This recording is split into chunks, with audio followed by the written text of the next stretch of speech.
Our final session for this evening, we have our good friend here, Richard Saunders, talking to us about Squaring the Zone podcast with many fantastic guests. So welcome the panelists to the stage.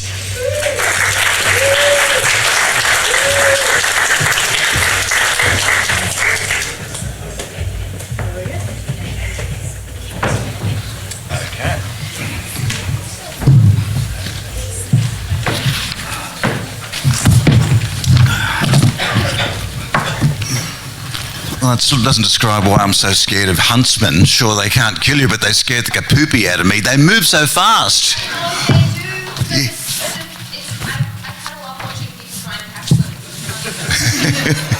I had one in the middle of my laundry floor challenging me as I was going to the toilet one night. It was like, they can see. The world's best mime artists, arachnids. Did we get onto the spider people that control the world as part of that talk or not? Okay, must be different conference. Well, right here, we're welcome to Squaring the Zone, the first joint venture of two of the world's leading skeptical podcasts, even if they do say so themselves. They told me repeatedly before we started this morning. Now, all the way from Sydney, we've got the host of the Skeptic Zone podcast, now in its 17th year, and Lifetime Achievement Award, and he's still alive. He might get another one. Richard Saunders. Hello, thank you. And from the other side of the flat earth, Albuquerque, New Mexico, a song made famous by Weirdo Yankovic, the host of Squaring the Strange, Ben Radford. He's met the guy off Ancient Aliens. You can ask him about that later. Look, let's start off with the history of Squaring the Strange, since we've got our overseas visitor here first. Is there anything you guys are going to ask? Wait a minute. Oh. Who are you? Oh, that's right. Right. I play Maynard on social media. My name's Maynard, maynard.com.au. It's not a skeptical website. You'll find stuff about Weirdo Yankovic, 80s music, and fashion. Not always good fashion either, always on that. And I do a podcast with Tim Ferguson as well. But I'm just here to keep this whole thing moving here, but I think we should let the guests from overseas talk about Squaring the Strange there. How long's that been going? It hasn't been going as long as Richard's. No, it has not. We are among the young pups in the admittedly shallow pool, I have to say. But we've always been very grateful to Richard and the SGU folks and others as well, Ono, Ross, and Carrie. So we're sort of the more recent additions, but we found our own niche.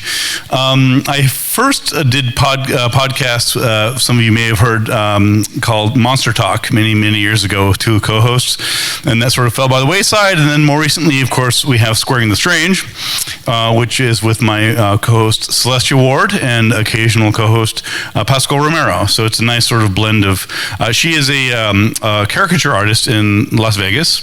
In fact, done some caricatures of Richard that are quite good. That's right, forgotten that. Yes, the main artwork for my site was done by her, and also Pascal. It's good there's three of you. It's like when he's a musician, he actually has worked with Shriekback and bands like that, so I'm very interested in his stuff, yeah. Yeah, that's one of the cool parts about it, is that we have this sort of diverse group. You wouldn't necessarily have lumped us together, right? A caricature artist from Vegas, a professional skeptic, and a former rock and roll musician, still occasionally touring now, doing telecom stuff. So it's a fun lot. And what do you think's been your most contentious episode you've done? The one you got most email and social media flack about? Well, there's been a couple. We did a series on moral panics. And as you might imagine, sort of the nature of moral panics is that people don't like to admit they are moral panics. That's sort of what they do. So when you point out that some of their fears are unfounded or just flat out exaggerated, sometimes you get some pushback saying, no, what you're afraid of is silly, but what I'm afraid of is real. So we got a little bit of pushback from some of those. And of course, Ben, a question that's always asked at the beginning of each of the Squaring the Strange: what are you skeptical of this week? Well, this week, actually, as it happens, I was up in Darwin just a couple of days ago, and I picked. You've got the Darwin Bible there. Yes, the NT News, for those who, yeah. And what struck me, whenever I travel, I make it a point I like to talk to the locals whenever I can, just cab drivers, Uber drivers. I like to sort of get a sense of what people are thinking about, and also pick up the local newspaper. And in this case, I happen to notice this is Anguish Over Angie. It was about a woman who disappeared 2 years ago. In Northern Territory. And I sort of flipped through this sort of typical, missing persons case. And then I picked up another local paper, Off the Leash, and I found a reference to someone who I know well-ish, John Edward. Yes, American psychic John Edward. So he was apparently here or up in Darwin 2 weeks ago, just sort of preceding me. It's probably just as well that we didn't cross paths. But what struck me was here we have a desperate search for a missing woman who's been gone 2 years now, and here we have an internationally known psychic who is making money off people and selling out his seminars. I'm wondering, where was he? Where were you, John? I mean, you're doing your tours, you're selling your books, you're charging people $300 an hour for your stuff. Hey, how about helping out? How about all these real cases that you could allegedly help out with? Missing persons with families who are desperate for answers. Don't see him helping out. It doesn't work that way. Oh, it doesn't work that way? Okay, well, I thank you for that, the clarification. I've been wondering how that works. So. Has he ever claimed to have found missing people or helped the police before? He's made some of those claims. So it's interesting, in the world of psychic mediums, there's sort of different nuances, right? So there are sort of professional mediums. And late Sylvia Brown, convicted felon, as I like to remind people, she definitely made many missing persons claims. Others, such as Tyler Henry, Susan Gerbic has done some great work exposing some of those people. They are more sort of one-on-one cases. But in a lot of these cases, you do have people who will sort of latch on to the latest high-profile case and offer information. It's very frustrating because you'll see headlines like, "Psychic helps police." And you click on the story, it's like, no, the psychic told the police something, which has not been proven true or not. So psychic helps police is not the same as psychic said something that may or may not come to fruition. So that's frustrating. So there's basically two types of psychics, the ones that are fooling the public and the ones that are fooling themselves. Ooh. He's insightful. Where'd you get him? Very good. I know. I don't know. We should have him back. I'm not the skeptical one either. There's some truth to that. I mean, it's a case of where, and Richard knows this as well as I do, it's where you never really know, right? I mean, I think a lot of them are self-deluded.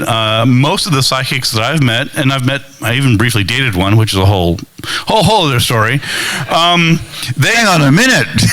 I believe burying the lead there. And she had no idea it was going to end? That's awkward, yeah. I'm just saying what you're all thinking. But no, I mean, in most cases, and again, I've seen this with people who see ghosts and this and that. They're sincere. They really did have some experience that they can't explain, or they've sort of bought into the pop culture explanation for it. And so there's some people that are outright con men and con women, and others who I think they can do something, but they don't like being put to the test, I'll tell you that. All right.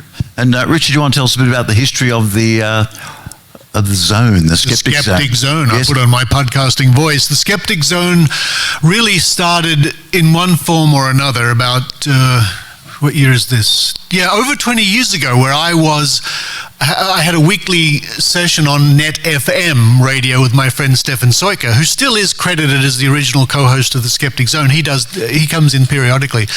And so I would be on his Net FM internet radio show every week, and I'd bring in skeptics from the committee 20 years ago or so, and we'd talk about psychics and whatnot.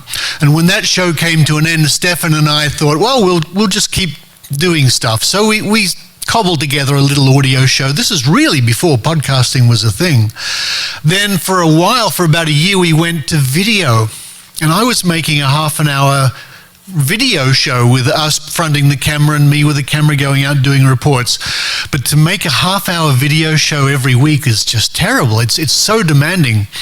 So that was a fun project, and I'm glad I did it. And then about that time, as a few years went by, I went to my first amazing meeting, and I met the Skeptic's Guide to the Universe people and Brian Dunning and other podcasters. And about then, I just decided to launch the Skeptic Zone. The Skeptic Zone. And in fact, the very first broadcast or recording was done in Atlanta, Georgia at DragonCon. DragonCon, yeah. Giant fantasy festival. They have a skeptical part of their show. And right from the beginning of the Skeptic Zone, when I was deciding on a format, my inspiration for a format was Simon Townsend's Wonderworld. Some of you will remember that. And if you remember the show, Simon would introduce the show, and he would tell you what's coming up. He would say, on this evening's show, we have this reporter talking about this. Following that, it's this, and following. And I thought, that's not a bad format. And that to this day, that's how the show works. So people who listen to my podcast, The Skeptic Zone, I introduce it, and I tell you exactly what's coming up. And it's a little different to Ben's show. Mine is really a segment show or a magazine show. In other words, there are definite segments to it. So there'll be an interview, there might be a field report, there might be stories from my reporters, especially now up in Canada, Adrian Hill and Kat McLeod, the loons from Canada. All my reporters, and I think there's been about 20 over the years, something like that. Quite a cadre you've developed there. Yeah. After 17 years, I always write a little bit of music for each, because you'd know this, Maynard. Theme music is very important. When you hear someone's theme music, it's like the theme music to a TV show. Think of all the TV shows you know, and you can hear the theme music going in your head. So when my reporters come on, they get their own music, so the audience know, oh, it's this music, they associate it with this certain reporter, and away we go. You've got a little bit of theme music too when you do reports. Oh, yes, but I usually copyright infringe. I just use the Odd Couple theme. Works for everything.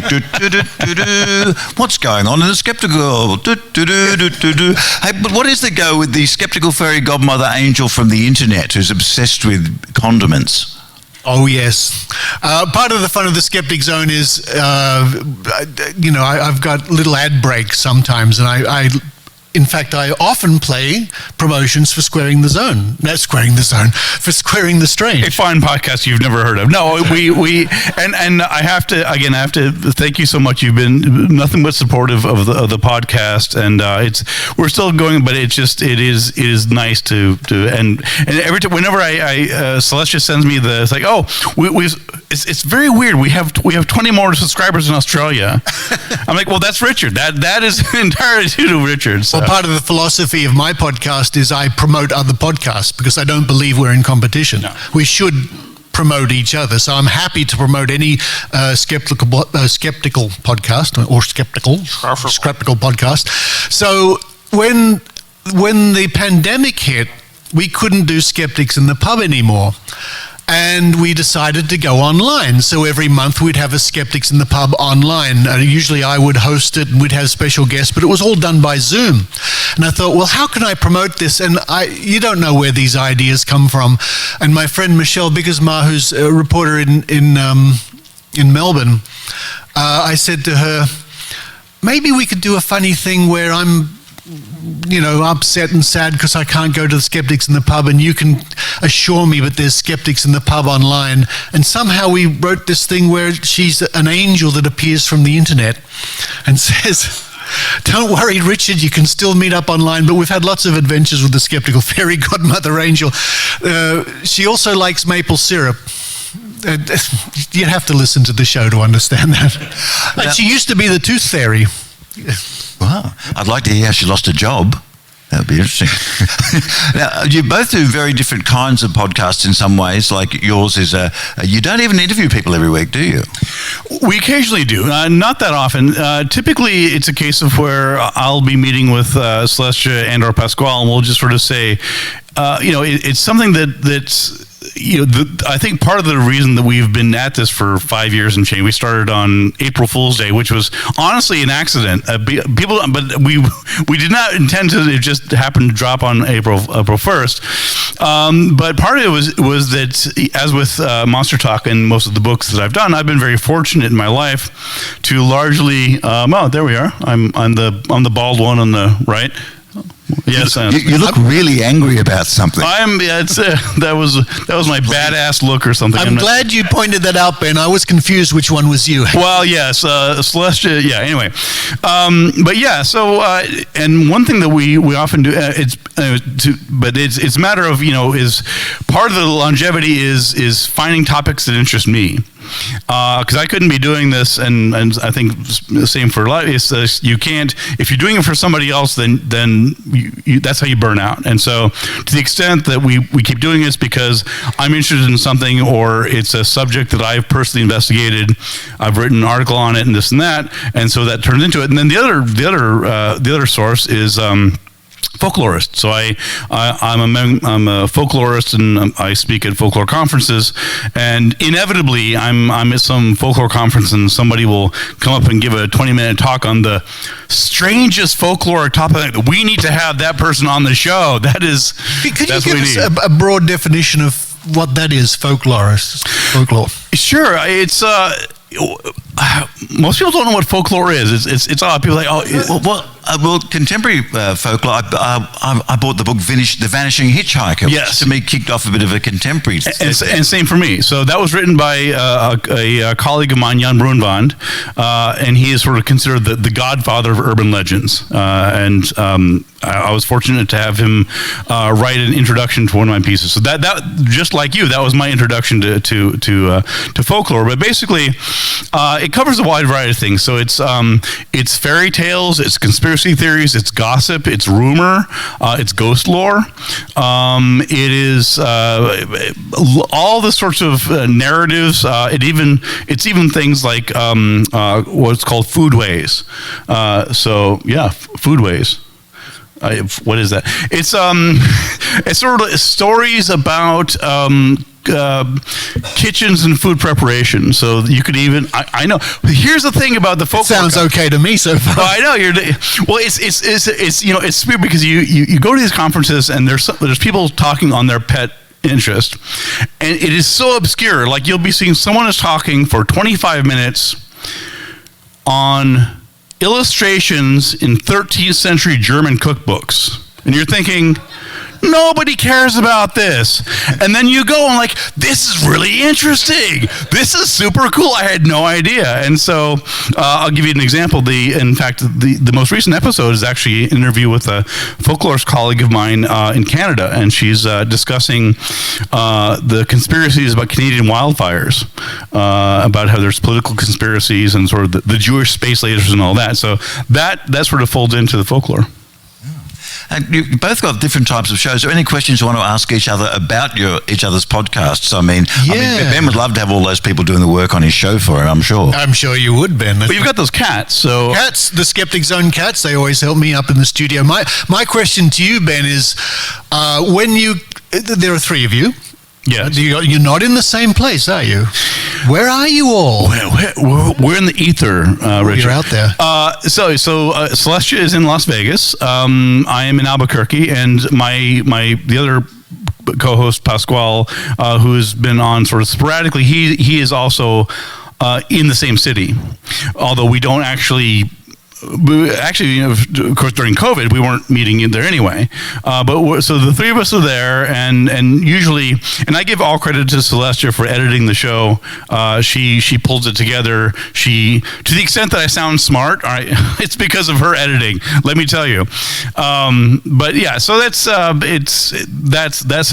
that works. And then every now and then, of course, if we're at a conference or something, then we'll. Yeah, but when you say that, were you shouting? Are you very loudly at each other? I mean, how do you sound like you're all in the same studio? That's what I'm getting. Right? No, yeah. So, hello. So, have you seen ear trumpets? Do you know what those are? Yeah. Sorry, what? Air trumpets, Richard. Is that how it works? Yeah. It's a big. You see them in the old cartoons. No, we use a program called Zencaster. What do you don't use that? What do you use? No, you just. No, I just shout. You shout. That makes sense. Well, of course, we're in the future compared to where I am, so it's always very, very confusing. It's trying to sort our time zones. I'm still figuring that out. But yes, that's how we do it. And every now and then, if we happen to be in the same place, like for example, a skeptics meeting or something, then we'll bang one out. So basically, what happens is you're in your location, Pasquale in his, and Celestia, but you're all hooked up to the same program, the same internet thing, right? Yeah, and it actually works very well because on the occasions that we do have guests, they can just click on the link and it goes right to it. They don't need to download anything. It's very, very straightforward. So it's In fact, I've been a guest on your program once, and I was sitting in front of my computer with the headset on, I think, and I could see the other people interacting in the waveforms, and it worked very well. Cool. Yeah, it's pretty cool. Yeah. And because that all goes up to the cloud, and then Celestia pulls it down and edits it. That's how it goes? That's basically it, yeah. Right. I've only heard of Zencast when it doesn't work. When, for some reason, you've just done a 2-hour interview with someone and it hasn't recorded. That's the only time I've ever heard it used. Has that happened on your show? They've gotten better. They've gotten better. There was a time when we were drawing straws to see who was going to spend 8 hours on tech support with Zencaster. Fortunately, we haven't had to do that in a while, but it's okay. Look, Richard also recently is a regular segment on the Skeptic Zone. You spend a lot of dark time in dark rooms with magazines. Oh, that time, yes. Oh, they're talking to me. Thank God. I'm going to duck out of this one. Go ahead. Okay, well, you're talking about the Great Australian Psychic Prediction Project. That's correct. That's right. Well, it was part of Trove, yes. Oh, yes. Well, I do a lot of research, as you might imagine, writing many articles for Tim down there. I'm often in the State Library of New South Wales with the microfilm and the microfish and the micro crabs and all that sort of stuff. The micros, researching things going back decades and decades and decades. And in fact, this brings me to you did the what are you skeptical of this week? So yes. I'd like to do a regular segment from the Skeptic Zone called the Trove Archives.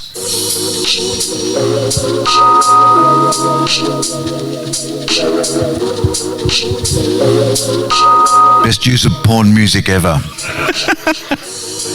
Now it's time once again to visit those archives at trove.nla.com.au. I can't do it when I'm not in the studio. That's the problem. So the Trove Archives, if you don't know of them, it's a wonderful thing from the National Library of Australia, trove.nla.gov.au. I've said that thousands of times that I can't say it live. You go there and it's the reservoir of Australian newspapers and magazines and journals and publications and menus and I don't know what else. Although the search engine isn't as intuitive as you'd want it. I've gone there and just gone home after 2 days. You can't find what you want sometimes. You got to get to know it. I found you in there. I know. I can't find me in there. But then you type in your search criteria. It goes back to the 1800s. And it'll give you a list of references to... My goodness me, there it is. Look at that, the Trove Archives. So, this week I thought we'd visit the year 1942. On the 3rd of January is published in the Daily Mirror, which was a magazine in Sydney, Australia from 1941 to 1955. You do learn about a lot of newspapers that have come and gone. And this will be of very great interest to you, Ben. Here's a story. Loch Ness Monster bobs up again.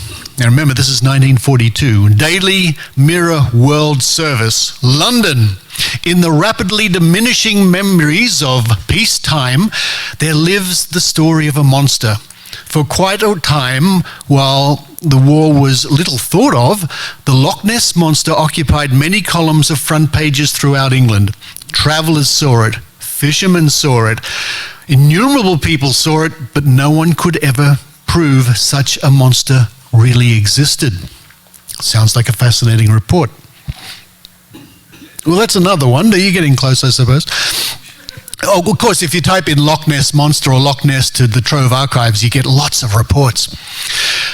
Historians went through their dusty volumes on prehistoric monsters, providing lurid descriptions of what the monster might look like. The disbelievers snorted. Ready? That's the best I can do short notice. Thank you. Hallucinations or a trick of the light was their theory. Came the war and little things like monsters slid into oblivion. Strange, but for nearly 2 years, not one person claimed to have seen it again. I think they had other things on their mind. But apparently the monster has slid a long humped body into the world again, under wartime conditions this time. Mr. J. McFarlane Barrow and 3 of his children were out on a yacht dinghy when the monster broke surface near Glendo Pier. They saw, quote, a long, snaky neck, 15 to 18 feet of body shaped rather like an upturned boat, might be a clue, end quote, for something like 10 minutes. Said Ms. McFarlane Barrow, quote, it raced up and down and across the loch as if it were really in high spirits. Occasionally it dived and reappeared with the agility of a giant seabird. Might be another clue. It must have covered 7 miles during the display. Sometimes it moved so rapidly that columns of water several feet high were thrown up. Psh. Explain that, Mr. Skeptic. You've got a couple ones. Haven't you got upturned boat, bird, or just plain drinking? Well, I was curious about the description of Nessie with a jaunty walk. I thought that was especially well, clearly he's happy or she's happy. It's just, but it's a wonderful thing. And each week on my podcast, I have a section of stories from the past, reports about all sorts of things. In fact, the episode that just went up this morning during this convention, I read a report from 1995, and you'll know about this one, the alien autopsy. Yes, I remember that. I remember that story well. Yes. And for those people who don't know, there was a film hoaxed in. It was a hoax. How about that? Can you have some? What film? They put together a dummy alien. They put some sheep's livers or something in there, and yeah, it was a production. I think it was a Robert Keviat. I think it was, and it was this whole production. It was and the Bob Guccione, the publisher of Penthouse, paid like $4 million for these photos of this, not of women, mind you, but of this staged alien abduction. And it was just so silly. I mean, and finally somebody said, "Well, the phone." The phone cord in the back of the image was not of the era. I'm thinking, this is what you find sketchy? That none of the rest of this bullshit, it's the phone cord that is a red flag to you. Okay. I think they did manage to find some original Kodak film from the period to expose it on. They did. They did do that. Well, there's the latest episode of the Skeptic Zone up there. And guess what? Ben Radford is the star of this week's episode. Thank you. How about that? But and also the doctors weren't holding the scissors correctly. Right, the forest that was the big giveaway, because it's kind of important when you're meeting a new species. You want to be friendly. You want to do it right. I've got a question for Maynard, because Maynard's been a reporter on the Skeptic Zone for over a decade now. We've had some interesting adventures, Maynard. What was the cemetery we went to? Remember we went to a cemetery and they were doing all sorts of things. We went with then committee member Alethea Dean 10 years ago. Wow. 10 years ago to the Fields of Mars Cemetery in Ryde, I want to say, here in Sydney. I think it is the only time I've ever been there, but it was quite there was a person having a moment when I was there who was channeling the voice of a 2-year-old child that had died. I found it a bit disturbing, actually. It was a bit strange. We turned up, it was a stinking hot night, so we were very heat at nighttime was terrible, but we met up with a group of ghost hunters and spirit finders or seers and people like that. But then it got really good when the Hens Night turned up. That's right. Would you perhaps like to describe that, Richard? We were there, the ghost hunters were there. They had their radio, the radio, right? Trying to find ghost voices. They had a Ouija board, and then a bus turns up with a Hens Night. They all get out and say, "It's Maynard!" And they all run over to Maynard. Well, I've got that ghostly career thing going on, I guess. So yeah, but I had a bit of a chat with them, and then they were. What were they? What were they doing? There was one of the ones where they were talking to the dead. Was it? Yeah, Ouija board. Ouija board. Yeah, they had a spinning thing. And this Ouija, the Ouija board, which has the letters of the alphabet, and you all put your hands on it, the planchette, and you say, "Is anybody there?" And the planchette moves around. Well, this Ouija board was very reluctant to do anything. No, it was just not doing anything until a certain ghost hunter turned up, and suddenly it was answering all our questions. It was quite amazing. But that was a really great experience. I think. It was getting towards midnight. We left, and they were still going. They were just cackling and having a great time doing it. And the radio they had is known as a ghost box or a spirit box. You'd be familiar with these, Ben, which is a radio which is designed not to stay on a frequency. In other words, it goes through the frequencies, picking up whatever stray sounds it can get. Because interestingly enough, if you had it tuned in Sydney to the AM frequency, they would mainly be talk stations, wouldn't they? That's right. Well, in their defense, I have to say that the explanation they give is ludicrous, but it basically is that if you point out to them, well, basically using a broken radio, it's cycling through the different stations and it'll just get little clips, and you can set it whether it's a half a second, a full, whatever it is, and they had this sort of fine tuning thing, and then they will record it, and then they will go back and they will listen to it. Oh, can you hear something? They'll ask it the questions, right? Is there a ghost here? What's your name? How did you die? These sorts of things. And when you point out to them quite accurately that, well, all this is doing is just capturing. I mean, that was Frank Sinatra's. That was Frank Sinatra. That wasn't the voice of the dead. Because it was this station. We can validate this. They say, well, yes, but the spirits, what they're doing, it's very clever or not, is the spirits are snatching little phonemes out of radio commercials, Coke ads, AM radio, news, The Who, take your pick, AC/DC, and then just Angus Young is suddenly in there telling part of a ghost story. So they admit that. They acknowledge that they're basically using a broken radio the wrong way, but they say, yes, but the spirits are using human recorded voices to communicate, which of course is garbage. Well, that would indicate that the spirits can manipulate the real world activities, so why couldn't they just send you a text? You're thinking about this the wrong way, Maynard. It doesn't work like that. If you're gonna, I've heard that before. It doesn't if you're work gonna like include that. some critical thinking here, this is going to be a very short panel. Now, I'd like to remind you, Maynard, something we don't need reminding of because it was so fresh in our memories.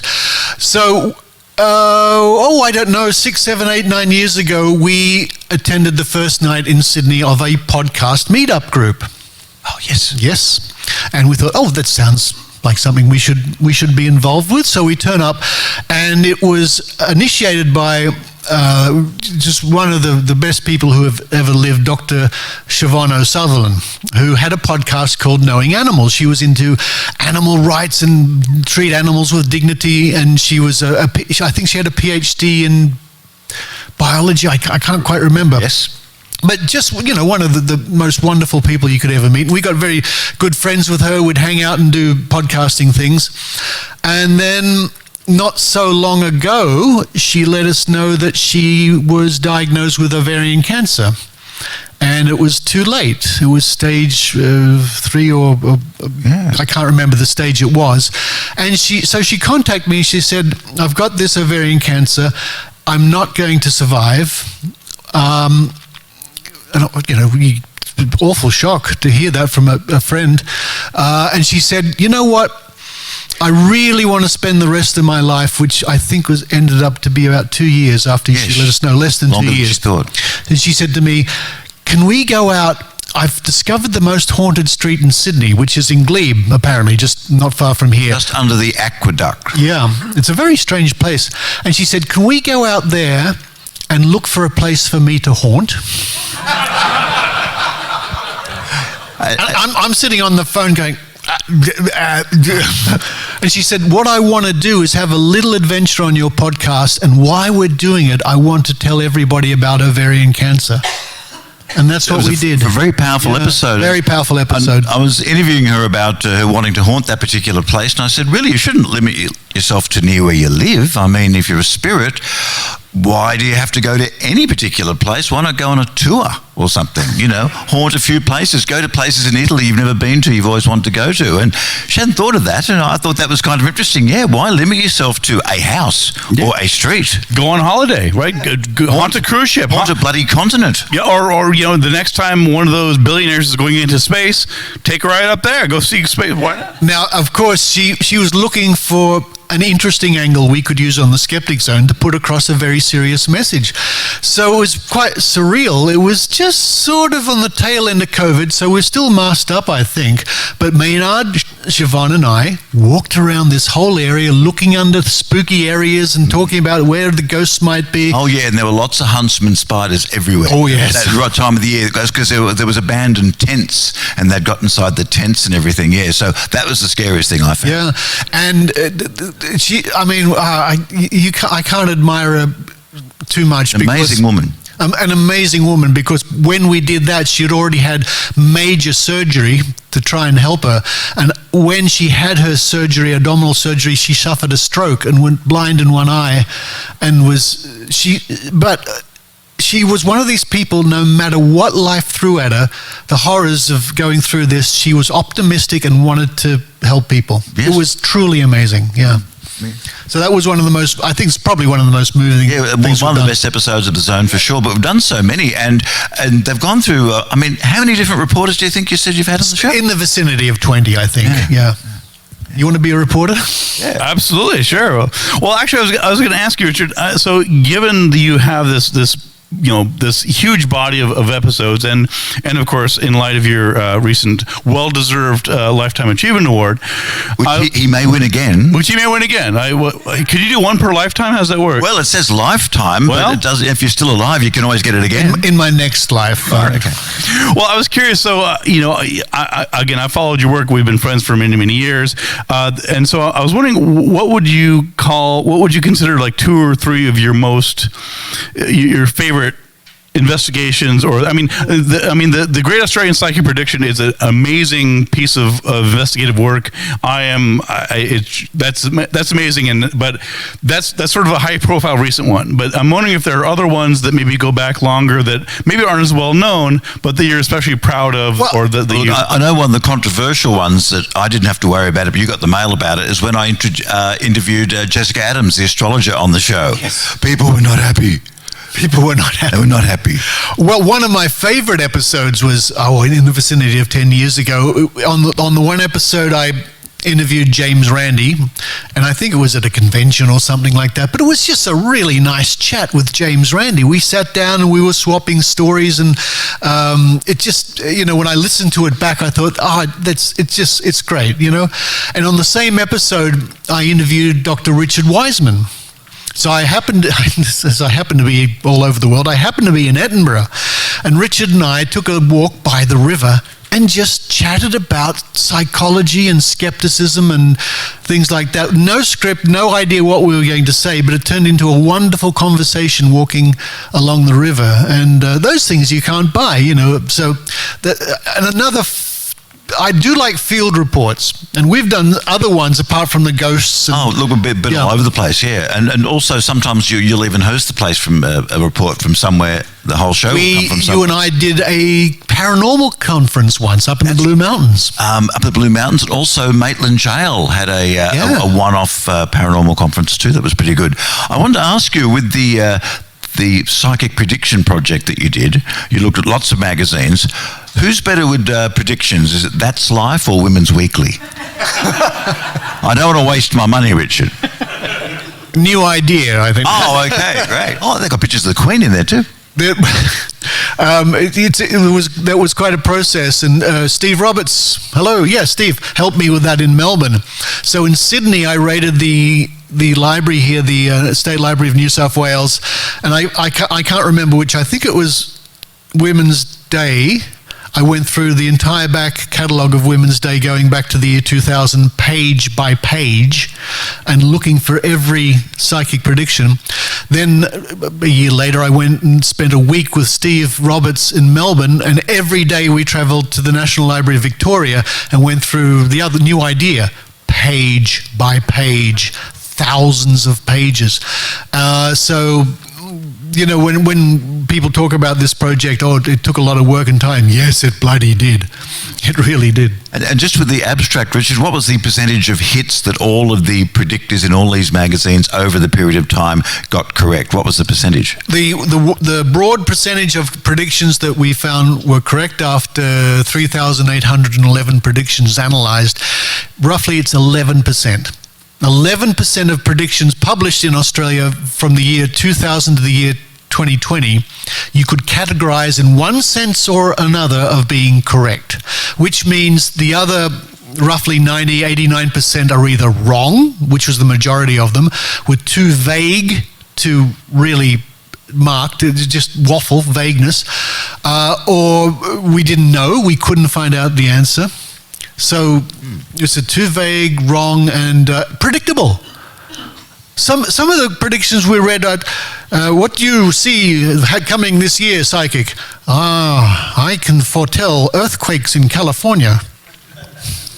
What? Yeah, I know, right? And a lot of them missed the death of the Queen too, didn't they, surprisingly? It's like they'd forgot she's going to die one day and they forgot to predict it. Well, no, what they did was they predicted it every year. Oh well, the other way.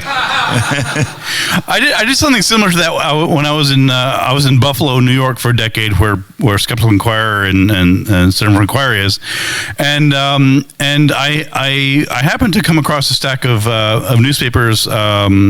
And it was predicting things that happened in 2001. And I was curious to see how many psychic predictions had predicted 9/11. And this was a natural experiment, just sort of like Richard was talking about. So I fortunately didn't I didn't have to go that far, but I went back and there was a local alternative news weekly, which had, every year, of course, they had the typical, hey, here's what's coming up next year, blah, blah, blah.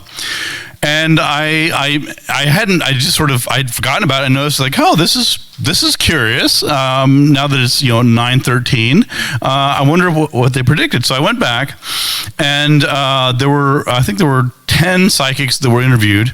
One of them had passed away, so I couldn't interview them about them. I don't know if she predicted that or not. There are ways. There are ways, yes. But I contacted all of them. I said, so I'm just curious. You're well enough known psychic that you're being interviewed in local TV and news and this newspaper. How did you possibly miss the 9/11 attacks? I'm genuinely curious. You by any metric it was an important, it certainly set America on a different path and globally, worldwide. And if you're going to predict something, that would be something that one might reasonably come up with. 3 of them ignored my request after several times, including knocking on doors. One guy, to his credit, answered my email, and I said, "Yeah, so thanks for returning my call." And he said, "Well, I kind of had a sense of it, but I didn't want to say anything." I said, "I'm sorry, you had a sense of 9/11, but you didn't want to say anything, really?" Are there any other important things you don't want to say anything about? Because that would be the time. And by the way, I'm the guy that you would want to tell that to, because if you can impress me, you can impress anybody. And he blocked me. In other words, it doesn't work like that. In other words, it doesn't work that, yeah. Often Ben turns up on all sorts of paranormal shows and gets hilariously edited all the time. Apparently you believe in Atlantis. I heard that. Actually, I was on Brian Dunning's, he was mentioning it earlier. Brian Dunning, who, of course, most recently did the UFO movie They Don't Want You to Know About. Science fiction, right? Science fiction. It came out, I think, maybe 5 years ago. And it's a really excellent piece of journalism. I think it's available free on Hulu or Tubi or whatever else. And basically, it looks at how I and many others as well, scientists and skeptics and others, are deceptively edited on television shows. So they'll have some actual legitimate biologist talking about something, or an archaeologist, and they'll say, "Oh, do you think it's possible that aliens built the pyramids?" And then the answer will be, no, but they say, "Well, isn't it possible?" Well, anything is possible. Well, what did they use, right? Anything is possible, right?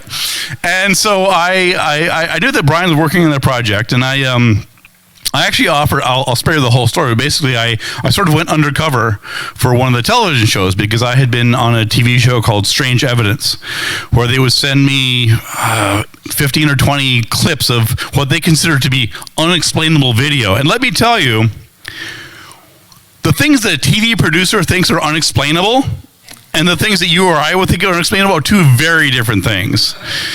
So basically, anything that was weird, anything that the PA dug up, they would send these weird things to me, and they would demand that I look them over and provide a skeptical explanation. Anyway, so I was on a couple seasons of that, and I got annoyed because they kept deceptively editing me. They would just sort of cut my words out, and they would make me say things I didn't quite say. So finally, they called back again. And I said, look, I'm not going to do your show again. I've been on TV. I don't really care. It lost its novelty a long time ago. They said, oh no, but we have a new producer. It'll be fine. We're not going to do that again. Well, fool me once, shame on you. Fool me twice, shame on me. But I contacted Brian. And I said, well, tell you what. I will record, I don't want to say secretly, but it was kind of secretly. I recorded my interview. So I had an actual, I think it was on camera 7 or 8 hours. So I had an entire recording of everything I said. We could then compare it to the edited version. And sure enough, it did it again. And that made the cut. And so I'm in one of the episodes, in one of the segments on the show. And the irony is that even after that film came out, even after I exposed these people, said, this is strange evidence, they're deceptively people, here's what they're doing, they asked me back again. I'm like, dude. You're at the right price, I think. Do you want me to burn you again? Because I'll do it. Anyway. Have you ever met any of the greats of the paranormal? Have you met Eric Von Daniken, George with the big hair from Ancient Aliens? Have you had a good listen to Mysterious Universe, the Australian podcast, or Where Does the Road Go, one of the paranormal ones in the US that has mentioned you? Every now and then, I've been on, and in fact, for those who were here for my talk yesterday, I've done some TV shows and various ones here and there. Sometimes you sort of meet not on a show, but sort of adjacent to that. There'll be a conference or a Skepticon or what have you. So yeah, and it's one of those things where you don't want to get in a fist fight in the lobby. That's not going to serve anybody. I will tell you that at one point at DragonCon, which, as Richard mentioned, is sort of this massive nerd fest, and I say that in the most loving way, where we have Skeptic Track. We were supposed to at one point have a debate between skeptics and the Ghost Hunters, the TV show Ghost Hunters, Grant and Jason, whoever it is, on the hit show that spent 10 years not finding ghosts, and I had to arrange to have a basically debate between myself and somebody else and the Ghost Hunters, and there was some last second scheduling error that all right guys, whatever. So that did not come to fruition. Look, sometimes some of the best paranormal podcasts are ones that admit that they aren't there to solve it. They don't know if there's a ghost there. The fact that there's a mystery is just enough on its own. And there's a certain bit of science in that as well, wouldn't you say?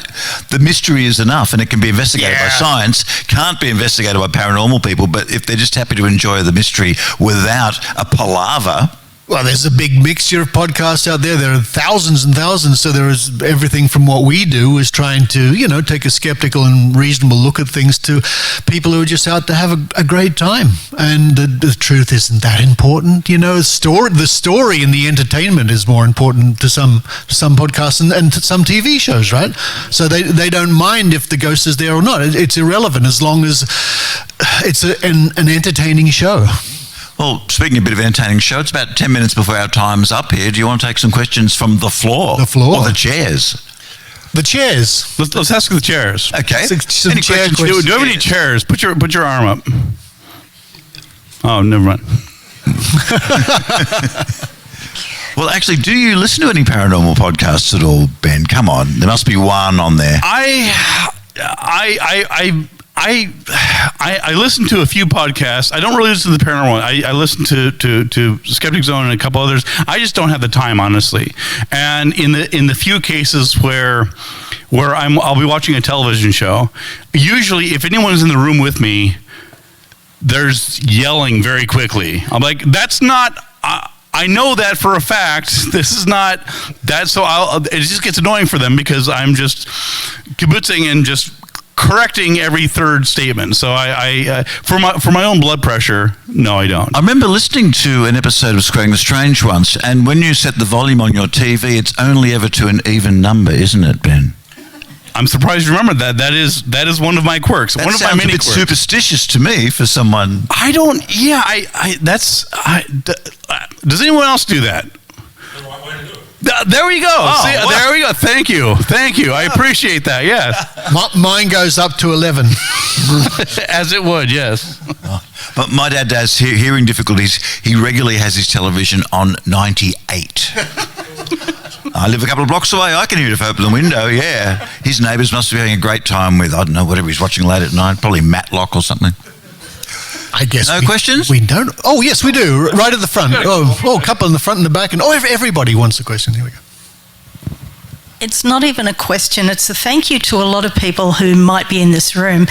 And you reminded me when you were talking about your episode with Siobhan, which came out about 3 weeks before my birthday. And for anybody who's on Facebook, around about your birthday, they go, do you want to do a fundraise?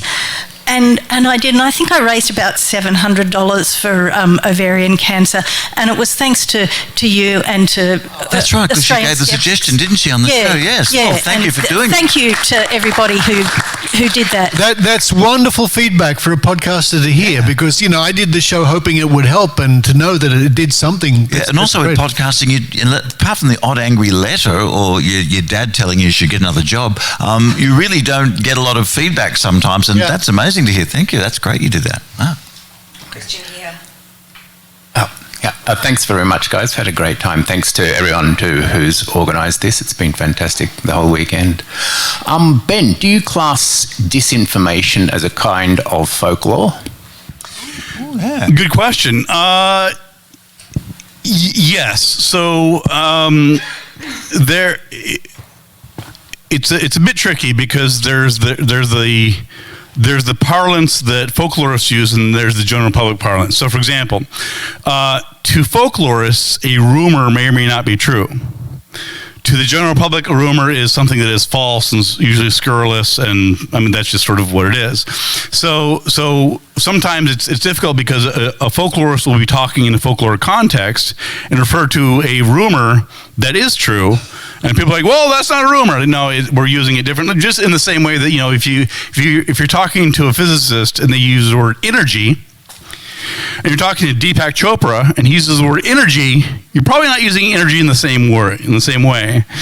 And so there's actually different ways to parse it out. So there's misinformation, disinformation, there's outright lies, there's bullshit, which is actually an academic term, as some of you may know. In recent years, it's literally called bullshit. It's basically where, very Trumpian, not to get political, but it's where you basically, you don't care what the truth is. It's truth agnostic. Like, it's not relevant to your purposes. The purpose is to throw something up to distract, to bloviate, to whatever else, and whether what you're saying is accurate, is factually accurate, isn't the point. I mean, you can complain that it's not true, which is true, but that you're missing the point.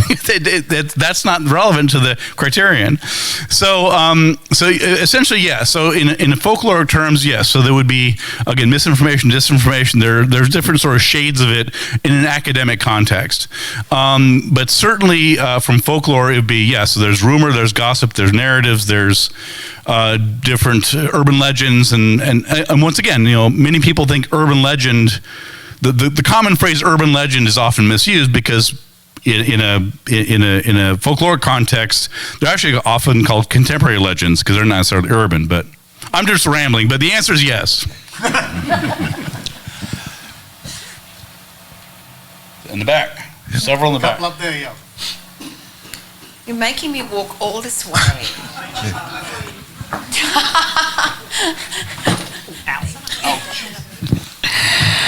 Thank you again. Especially going forward in the near future with the fact that so many people don't seem to care about what's true anymore, just what they feel, what they believe to be true, what they believe to be right. Do you personally, any three of you, have any particular advice or ideas on how we can do our thing in this kind of new environment? We'll just keep doing what we're doing. We think it's the right thing to do. I tend to think that when I was 15, if I didn't watch Carl Sagan's Cosmos and I didn't see James Randi in Australia around the same era and I wasn't introduced to this sort of thing, then I don't know where I would be. So if we keep doing what we're doing, and especially if new people hear what we're doing, I think that's what probably the best use of our time. I mean, it's Paul Willis once told me, Dr. Paul Willis, Professor Paul Willis, who was fighting creationists for a long time, he said, we can't win, but we can lose. And I always thought that was an interesting thing. We'll never beat them completely, although creationism in this country is vanishingly small. But if we just sit back and do nothing, we can lose. So hopefully by reaching new people. Yeah, I think that's true. I would just add that to some extent, because part of what I do is media literacy, and one thing that I try to drive home to people is that at the end of the day, you can micromanage your own feeds, your own social media accounts. So people can complain all day, and they do, and they often should, about Facebook, about Twitter, about Instagram, about misinformation. Here's the deal. If it comes across your social media account and network, don't share it. If it's some stupid rumor about immigrants eating pets, don't share it. Even if you think it's cute, even if you think it's funny, it has consequences. And I try to encourage people to take back their agency. You can bitch all day about all the different the conglomerates, this and that, but you on a micro level, you can't control what other people do, but on your page you can and should challenge people when they share misinformation. I do it all the time, which is one reason I'm not real popular on Facebook. But there are other reasons. There are many reasons. Yes, we can go over them later. You have a spreadsheet, right? Have you seen your profile photo?